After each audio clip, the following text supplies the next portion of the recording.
أعوذ بالله من الشيطان الرجيم بسم الله الرحمن الرحيم الحمد لله رب العالمين সবাই পড়েন الحمد لله رب العالمين الرحمن الرحيم مالك يوم الدين إياك نعبد وإياك نستعين اهدنا الصراط المستقيم صراط الذين أنعمت عليهم غير المغضوب عليهم ولا الضالين آمين সূরা ফাতিহা কোরআনে কারীমের সর্বপ্রথম একটি পূর্ণাঙ্গ সূরা যেটি সেই সূরাটির নাম হচ্ছে সূরা ফাতিহা। দুনিয়ায় স্থলভাগে পিঁপড়া থেকে শুরু করে হাতি পর্যন্ত, ছোট্ট চেলা পোকা থেকে শুরু করে সাপ, বড় বড় পাইথন পর্যন্ত, টোনাটুনি পাখি থেকে শুরু করে ঈগল পর্যন্ত, নদীর ভিতরে চেলাপুটি থেকে শুরু করে তিমি মাছ পর্যন্ত অসংখ্য প্রাণী সকাল বেলায় খালি পেটে জঙ্গল থেকে, গর্তের মধ্য থেকে, বাসা থেকে, পানির মধ্য থেকে যার যার আস্তানা ছেড়ে আহারের অনুসন্ধানে শত সহস্র কোটি প্রাণী সব যার যার ক্ষুধার পেট নিয়ে বেরিয়ে যায়। আল্লাহ রাব্বুল আলামিন বলেন, সন্ধ্যা হতে না হতে সবগুলির পেট ভরাইয়া যার যার বাসায় আমি ভিড়াইয়া দেই। ইন্নাল্লাহা হুয়ার রাজ্জাকু যুল কুওয়াতিল মাতিন। খেতে দেওয়ার মালিক কে? সেই আল্লাহর এই গুণকে, এই গুণাবলীকে বিশ্বাস করতে হবে। খেতে দেওয়ার মালিক তিনি কেবলমাত্র। সন্তান হয় না, দেওয়ার মালিক কে? বলেন জোরে। হাসাবার মালিক কে? কাঁদাবার মালিক কে? সুখ দেওয়ার মালিক কে? দুঃখ থেকে উদ্ধার করার মালিক কে? হায়াতের মালিক কে? মওতের মালিক কে? ফাআলুন লিমা ইউরিদ। যা খুশি তাই তিনি করতে পারেন। সুবহানাল্লাহ বলে। কোন? কাফ আর নুন, দুটি অক্ষর, যখন যা ইচ্ছে করেন হয়ে যায়। আল্লাহর এই গুণকে বিশ্বাস করলে মানুষ শিরক থেকে বাঁচতে পারবে, মাজার মুখী হবে না। হযরতে নূহ আলাইহিস সালামের জামানায় 40 দিনের বন্যা। এই বন্যার পরে জাহাজ যখন নেমে গেল, তখন তিনি মনে মনে ভাবলেন, আমি তো জোড়ায় জোড়ায় করে সমস্ত প্রাণীগুলি আর মানুষগুলি, কিছু কিছু মানুষ যারা ঈমান এনেছিল তাদের জাহাজে উঠাইছে, কিন্তু একটি বুড়ি আমার উপরে ঈমান এনেছিল আর আমি তার ওয়াদা করেছিলাম সাথে করে নিয়ে যাব, আমি তো তার কথা ভুলে গিয়েছি। অনুশোচনা এলো। জাহাজ থেকে নেমে চতুর্দিকে লক্ষ্য করলেন, মানুষ নাই, জনপদ নাই, সব শেষ হয়ে গেছে। পাহাড় পর্বত কাঠ হয়ে পড়েছে, বিল্ডিং গুলি শেষ হয়ে গিয়েছে, কোন জনপদে কোনো প্রাণী নাই, প্রাণী বলতে কিছুই নাই। হঠাৎ দূরে দেখলেন একটা কুঁড়ে ঘরের মতো দেখা যায়। ভাবলেন, এত বড় বন্যার ভিতরে কুঁড়ে ঘর কেমনে থাকলো? আস্তে করে হেঁটে গেলেন কুঁড়ে ঘরের কাছে। ভেতরে মানুষ আছে বলে মনে হলো। বাইরের থেকে প্রশ্ন করলেন, ভিতরে কে?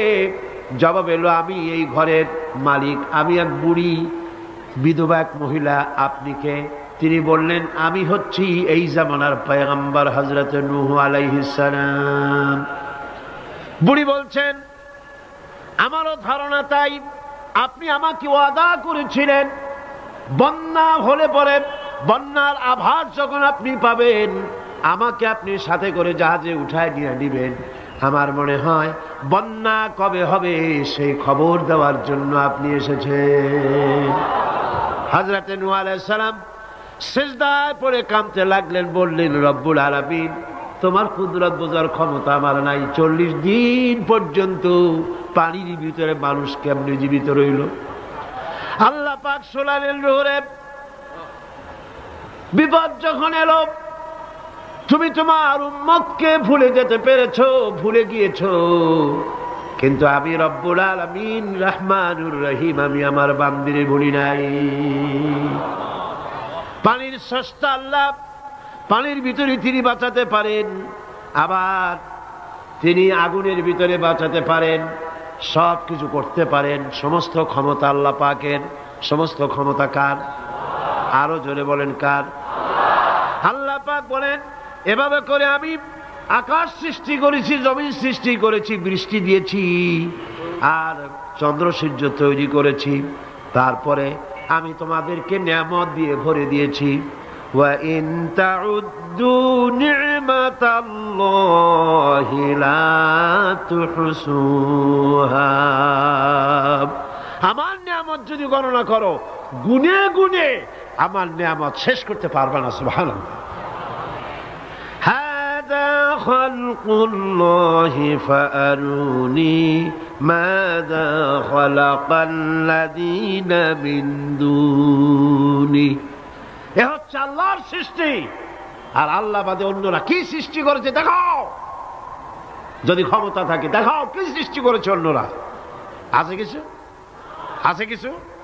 সমস্ত সৃষ্টির মালিক কে? আরো জোরে বলেন কে? সব কিছুর স্রষ্টা হচ্ছেন আল্লাহ পাক। ওই আকাশের মালিক কে?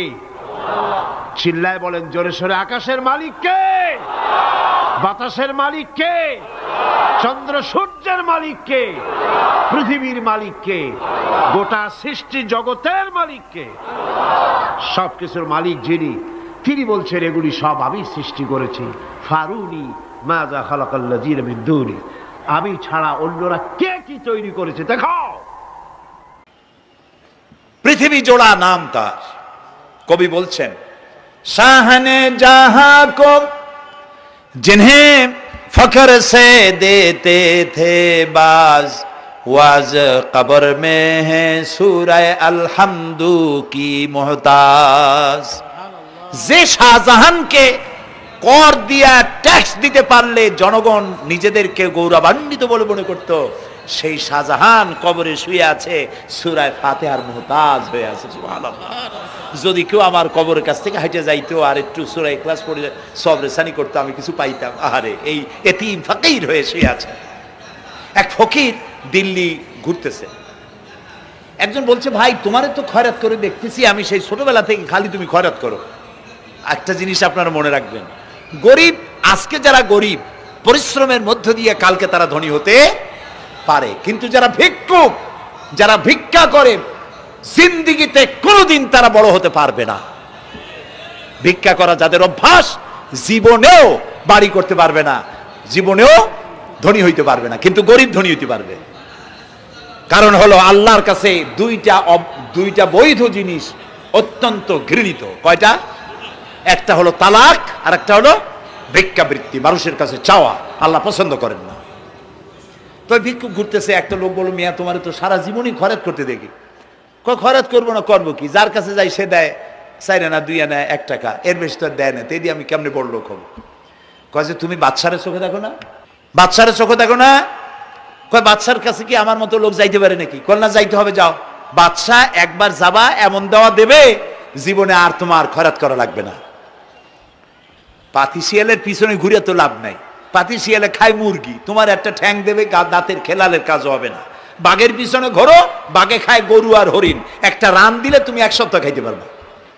কাজে ঘুরতে গিয়েও বোঝা উচিত কার সাথে ঘুরি। তো বলছে বাদশার কাছে যাও। তো বাদশারে পাবো কই? কই তো দেখলাম কেবল মসজিদে ঢুকলো। তারপরে ফকির গিয়ে দাঁড়ায় আছে বারান্দায়, দেখে যে উনি বাদশা ভেতরে বসে হাত তুলে আছে ভাবে, আর চোখ দিয়ে পানি পড়ে দাড়ি ভিজে ভিজে পড়তেছে। নামাজ শেষ করে মোনাজাত শেষ করে বাদশা বেরিয়েছেন। কোন বাদশা? শাহজাহান। বাইরে আসার পর ফকির বলল আসসালামু আলাইকুম, বলে ফকির রওনা করছে। বাদশা বলে দাঁড়াও, তুমি যে রওনা করলা তোমার তো ভিক্ষুক মনে হয়, আর লোকেরা যারা ভিক্ষুক না তারাও তো আমার কাছে চায়, আর তুমি তো ভিক্ষুক, চাইলে না কেন কিছু? ভিক্ষুক বলে জাহাপানা, আমি কিছু চাইতে এসেছিলাম আপনার কাছে, কিন্তু আপনার করুণ অবস্থা দেখে আমার জ্ঞানের চোখ খুলে গিয়েছে। আমি দেখতে পেলাম আমি যার কাছে চাইতে এসেছি আমি তো কান্দি না, হাতও পাতি নাই। যার কাছে চাইতে আসতাম দিল্লির সম্রাট, আবার কোন সম্রাটের কাছে হাত পেতে ভিক্ষুকের মতো কি জানি চায়, আর চোখ দিয়া পানি পড়ে দাড়ি ভিজে ভিজে পড়ছে। আমার জ্ঞানের চোখ খুলে গেছে, দুনিয়ার বাদশার কাছে আর চাইবো না। বাদশা কান্দে যে বাদশার কাছে, তার কাছেই চাইব। প্রিয় ভাই সব, এই জন্যে জিহেন সাফ করে ফেলুন। দুনিয়ার কোন মানুষের জন্য, মানুষের কাছে নয়, কোন কবরে নয়, কোন কারো কাছে নয়, আল্লাহ তাআলার কাছেই। আয় আল্লাহ তাআলা, আমাদের মধ্য থেকে আমাদের মা বাপ যাদের দুনিয়া থেকে বিদায় হয়ে গেল, কবরগুলিকে জান্নাতের টুকরায় পরিণত করে দাও। রব্বির হামহুমা কামা রব্বায়ানি সগীরা। সবাই পড়েন রব্বির হামহুমা কামা রব্বায়ানি সগীরা। আয় আল্লাহ তাআলা, तमाम পৃথিবীতে আজ মুসলমানেরা বড়ই বিপদে আছে। হায় আল্লাহ তাআলা, বিপদগ্রস্ত মুসলমানদেরকে তুমি সাহায্য করো রব্বুল আলামিন। ইরাকের মাজলুম মুসলমানদের হাতে ইরাকের জমিন উঠায় দাও। হায় আল্লাহ তাআলা, জালিমদেরকে তুমি নস্তনাবুদ করে দাও। আল্লাহ তাআলা, বাংলাদেশ আমাদের প্রিয় জন্মভূমি, এই দেশের উপরে তোমার খাস রহমত নাজিল করো। হায় আল্লাহ তাআলা, ভূমিকম্পে আশেপাশের দেশগুলির মারাত্মক ক্ষতি হয়ে গেল। আল্লাহ তাআলা, তুমি আমাদেরকে দয়া করে বাঁচাই দিয়েছো। কিয়ামত পর্যন্ত আসমান আর জমিনের সব মুসিবত থেকে আমাদের দেশকে তুমি হেফাজত করো রব্বুল আলামিন। আমাদের স্ত্রী পুত্র পরিজন যাদেরকে তুমি দান করেছো, সবগুলিকে দিনদার, ইমানদার, নামাজি মুসলমান বানাইয়া দাও।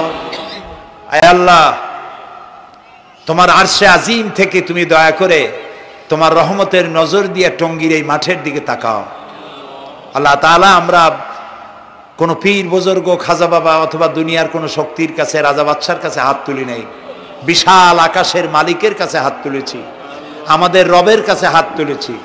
তুমি বলেছো দুনি আস্তাজিব লাকুম, আমারে ডাকো আমি সাড়া দেব। আল্লাহ তাআলা, আমরা ডাকতেছি, তুমি দয়া করে সাড়া দাও।